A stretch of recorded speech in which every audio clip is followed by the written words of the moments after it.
শোন, এ ভাই ভাই ভাই, ফ্যান চালা না, গরম লাগছে। চালা না, ফ্যানটা গরম লাগছে। ম্যাথ কর শালা। হ্যাঁ, কিছু হলো না বাবা? আরে ইলেকট্রিশিয়ান ডাকতে হবে না, ওই সুইচ বোর্ডটা বডি হয়ে গেছিল না, ঠিক হয়ে গেছে। হ্যাঁ, বাবু বলছি কালকে আমার মানি ব্যাগটা পড়ে গেছে বিছানার নিচে, বের করে না। কি যে করো। উফ।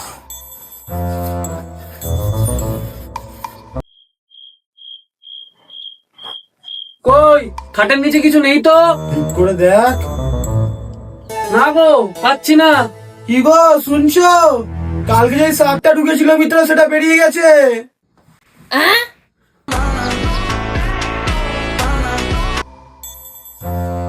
ওমা, আজকে কি রান্না করেছো গো? এখন রান্না হয়নি। একটা কাজ কর, দেখতে ধর, রান্নাঘরে যা, মশলার দুধটা ধরে যা, ও। তারপর আমি যাচ্ছি। খাওয়ার জন্য কি কি করতে হয়? না মা, জ্বালিয়ে দিয়েছি, এবার তাদের রান্নাটা করো। কি হয়েছে গো? বলছি ও শোনো বাবা, যে গ্যাসে করতে পারছিলাম, ওটা আমাদের বাড়ি না, পাশের বাড়ির। এখন ডাকতে হবে না, গ্যাসে কিছু হয়নি। সত্যি এখান থেকে বাবা মেলা কাজ করে কি করে কোনো ভ্যালুই নেই আমার এই বাড়ি, থাকবোই না ব্যাগ, চলেই যাবো। এ ভাই দাঁড়া, ভাই আমার ঘড়িটা দিয়ে যা।